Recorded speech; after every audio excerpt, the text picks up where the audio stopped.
All right, guys, Chad here with the Soccer Mom Off-Road channel. Today I've got my two co-pilots, Ryan and Julia, with me, and we are in a pretty remote part of California. We're in the northeastern corner in Modoc National Forest, and we are in search of a great place to camp for the next couple nights. Part of the reason up here is there's no snow. All the areas that are closer to me are still buried, and so I thought it'd be great. We're gonna camp right on a little reservoir, do some fishing, and just have a great time. So we're gonna get after it and get into camp and see if we can't have a great weekend.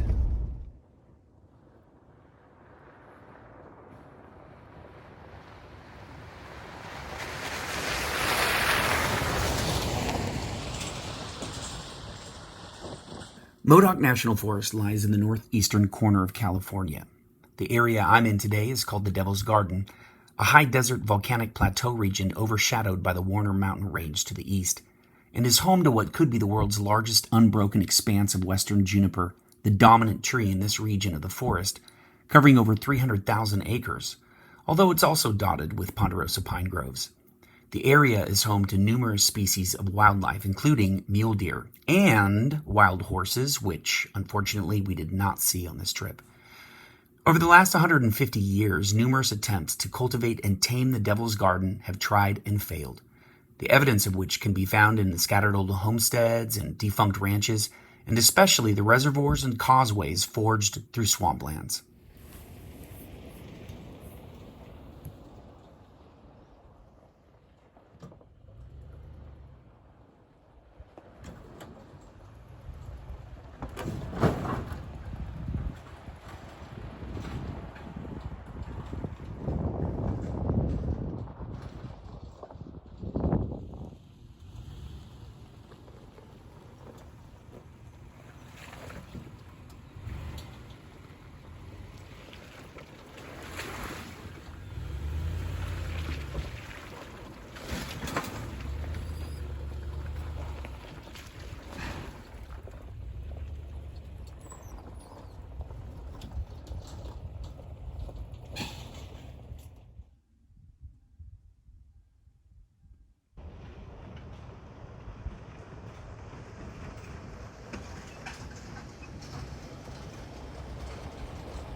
It's 11 o'clock.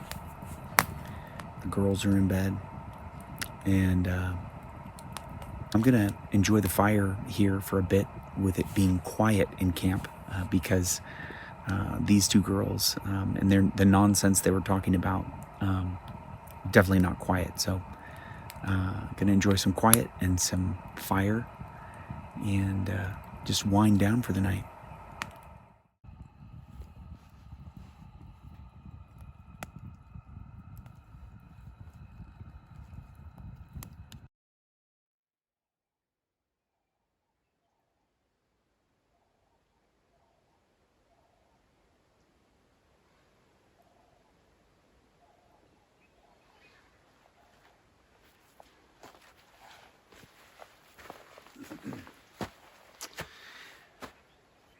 Well, guys, it is a beautiful morning here at camp right next to this lake. Got pretty cold here last night. The edges of the lake, some parts out to about 5 feet, are a little frozen. This is not a deep lake.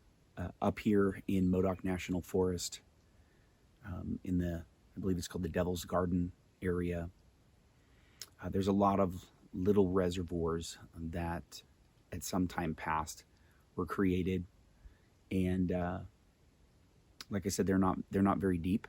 Up here, it's mostly juniper. All the trees that you can see in the background, they're all juniper. And every once in a while in this area, you'll come upon some ponderosa stands. But for the most part, it's just juniper everywhere. It's really quiet. There's no one else around. This is a really cool little spot. It's a primitive Forest Service campground, meaning one, it's free. Two, there aren't really designated spots. There kind of are. There are spots where there is a picnic table and a stone fire ring.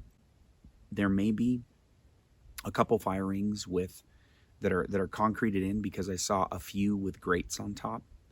And there's also a vault toilet. There's probably 4 or 5 different sites in here with tables and fire rings. So I don't know that this particular place ever gets that much traffic, though, that every site would be full. And it's nice that each spot is fairly spread out, so you're not on top of each other. But it's primitive in that there's no concrete pads, you don't pay, there's no running water. It's primitive in that sense. This is definitely not dispersed camping, but I would say that it's the next step up from dispersed camping. And this time of year, it feels dispersed because nobody else is around. And I suspect that even into early summer that it's pretty quiet around here. Should be a good weekend. I think the agenda today is fishing. Get the poles set up and get them out here casting a little bit. So we may go out and explore. There's at least a couple old homesteads that I'm aware of. One of the spots that I passed on the way in is an old cabin. It looks like it's been around for a while, but it also looks like it's been used up into the recent past. But we may go explore some of those things today and poke around a little bit in some areas that I haven't seen. I love it up here because it is pretty sparse in terms of people and visitors, and that is just the way I like it.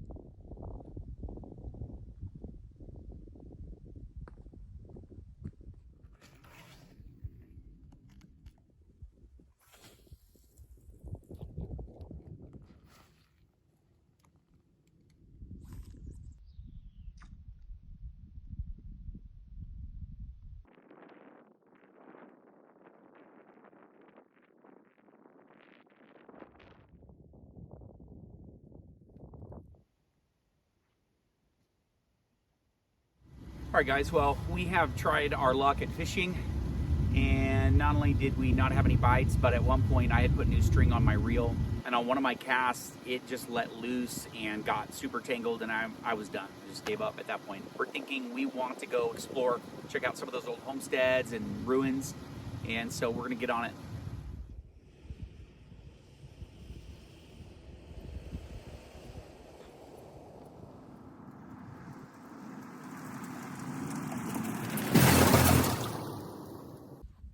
All right, this site that we've stumbled upon is truly an enigma, where you have the really old and then the not so old and then the absolutely new, but clearly abandoned some time ago. Just such an interesting mix, and you'll see why here in a second. It's called Round Valley Ranch. Okay, stop. That may be the name on the Forest Service topo map, but that is not the original name of the ranch. First off, I want to give a huge shout out to Oline at the Modoc County Historical Society for basically being my researcher and digging up all kinds of great history for me. Thanks, Oline. You're the best. The original name of the site was called the Triangle Ranch, and as it turns out, the developer had dreams of the ranch being a town called Triangle. William L. Leland, who made his fortune gold mining in Alaska, together with his partner O.G. Myers, purchased up land holdings in the Devil's Garden in the early 1900s to create the 1,800-acre Triangle Ranch. Together with their seemingly limitless capital, these two men endeavored to transform the adobe flats, the swampy meadows, and the lava wastelands of the garden into a ranch and town that would become a trading center for cattle and agriculture. The two developed roads, telephone lines, elaborate buildings, and reservoirs, and even managed to get post office designation for the ranch town. By 1912, there were over 150 workmen on the ranch. But cultivating the garden proved to be more difficult than expected, and within a few short years, the partners lost interest in the development and sold the ranch. By the time the ranch was acquired by the U.S. Forest Service in 1973, it had traded hands over 25 times. The foundations and two standing buildings and reservoirs are all that remain of this dream that almost was. Now, from this point on, I'll let the footage roll, but we'll inject pictures and comments about each structure from my research. All right, so this is the newest looking feature here at Round Valley Ranch. The cinder block building, right, that looks pretty modern, in my opinion. Then we have things like this.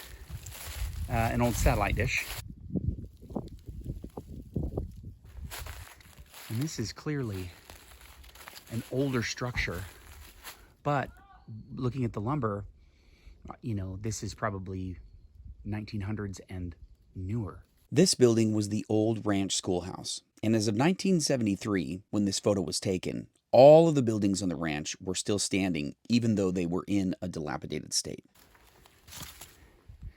We've got this old stovepipe up here, ceramic. And then we have a longtime resident, chose this as its final resting place.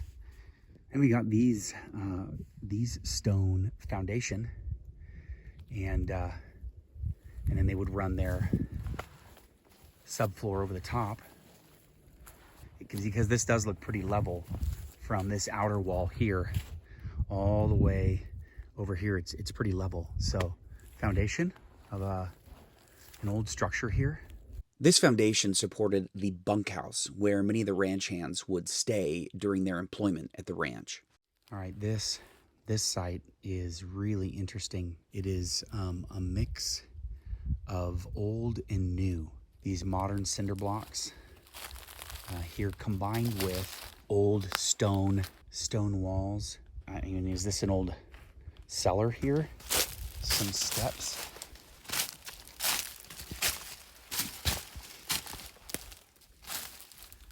And all this old stone here. It's a really interesting site.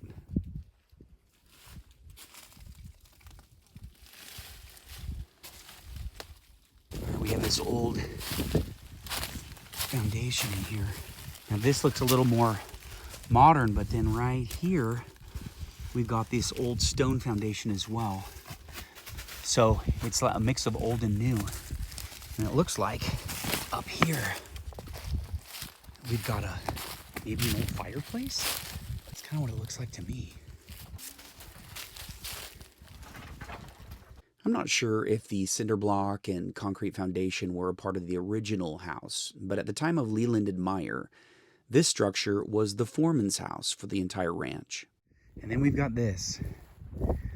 And still, again, not quite sure what this was. This like the first little ranch cabin was up here, because where we're at is up here is the other stone foundation structure. Now, even though there is no foundation or remains of any kind, right in front of my finger would have been this building, the cookhouse for the entire ranch.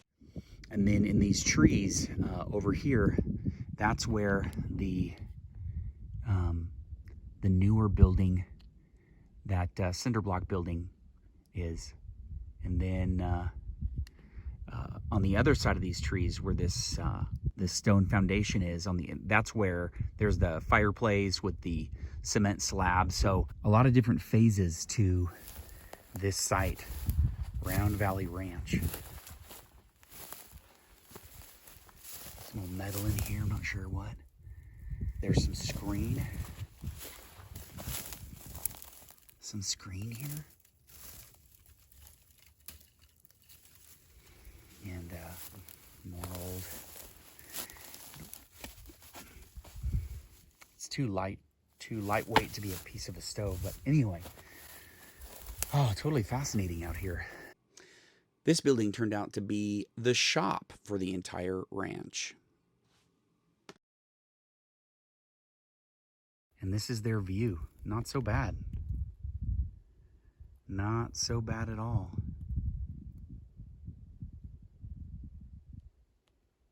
Wow. All right, I noticed as I was about ready to hop in the rig and go, there was another little hill next to some of the other hills that there were structures on. And it looked like there was something sticking up in the hill. So I had to come investigate. Lo and behold, there is another foundation and house up here. This site is very extensive. Goes on and on and on. It's crazy. Let's take a look at this thing. All right. Let's see what we got here. We have another, looks like root cellar. That's great. This site doesn't look like it was combined with as much modern facelifts as the other one. But you've got a stone foundation that there would have been floor joists across, and then, you know, a subfloor, but it's pretty large as far as a stone slab goes. Obviously, this would have been covered as well. The foundation goes all the way along here, out here, and then, yeah, here's an outer. These are all,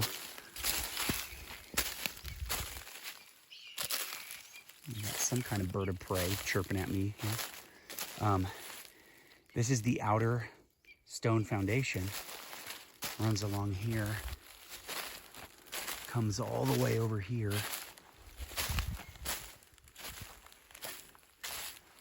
and then runs this way, and then it culminates here in this huge fireplace. This is amazing. Now these,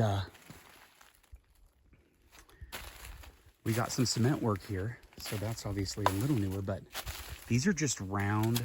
They look like brick, but I don't know that they are. They're just round like river rock. Pretty crazy. This is the main house, and it is by far the largest structure on the ranch. Leland would come from San Francisco during nicer weather and stay at the ranch in this house. And in 1911, when it was built, it was possibly the most elaborate house or mansion in all of Modoc County. So, in reference, here's the hill with the fireplace.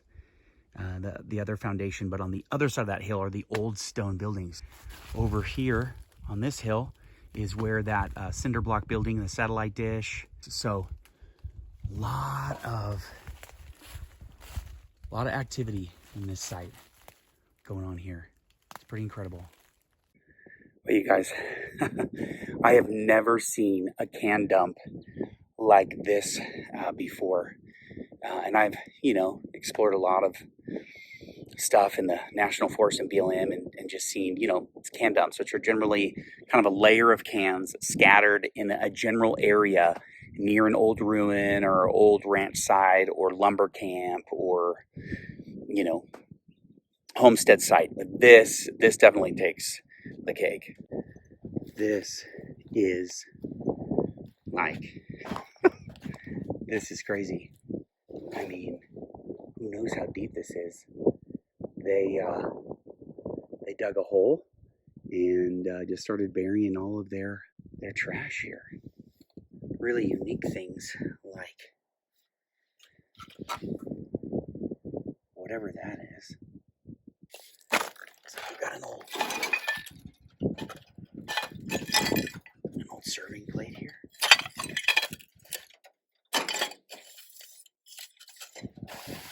Tepco. You can see that. Duraglass.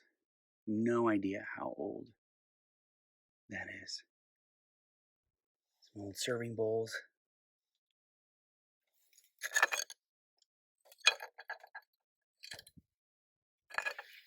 And we've got this rock wall. And I'm going to explore this a little bit because I saw it back up in the trees and I wanted to figure out what this was. All right, here it picks up again. Kind of continues along here. This rock wall.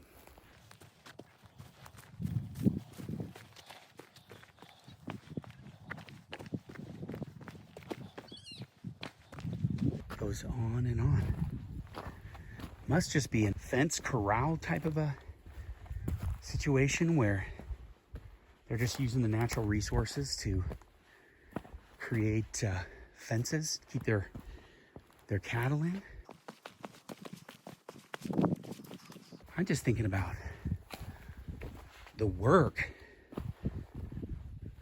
all by hand, all of these walls, on and on. They just keep going on. So much work. I think only a modern person would think about how much work it was. Probably to them, it was just, this is what we do, right? We need a wall. We got a lot of rock and we're going to build it. And that's what you do. You don't think about how much work it is. You just do it. And it actually keeps, I'm not going to walk the whole thing, but it just keeps going all along up there. Well, I need to get back to the rig. Well, I love looking at all this stuff. My girls are not as into it as I am, and about 15 minutes in, they're like, we're done. So it's time to get back to the car and move on our way. All right, we've got our dinner cooking here. We got some party wings. Love these things. And I've watched way too much Coyote Works, so we've got a fire reflecting wall, which I don't know if I could ever go back to a regular fire ring. These are just amazing at reflecting heat back at you and also creating a barrier for the wind so that the smoke draws up. But also creating a little alcove here where I can pull coals from the fire and cook the chicken over. This works really great, and you can just keep feeding sticks or more coals and cook whatever your meat, whatever you're cooking over here. So this works really great. And the only thing that's not great about it is it's not ready yet. So anyway, we got some chicken party wings, and we'll do some corn with a ridiculous, absurd amount of butter, and maybe some sourdough bread. And that'll be a good dinner.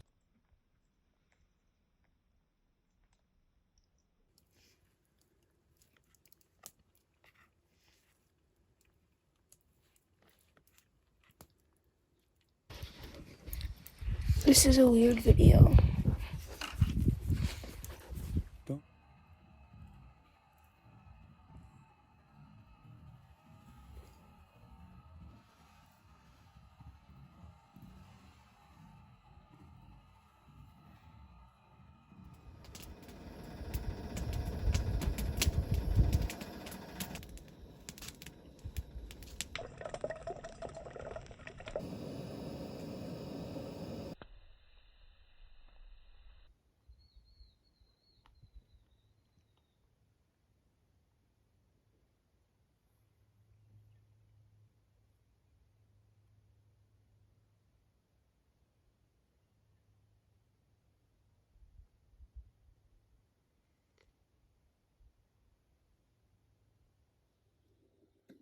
All right, we are packed up and ready to head home.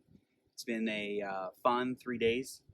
We sat around the campfire, tried to fish, didn't catch a thing, didn't even get any bites, didn't even see any fish sign. We went exploring, checked out some old historic ruins, and found another reservoir with a primitive campsite next to it, and just had a great time together. So it's been a good weekend, and now it's time to head home.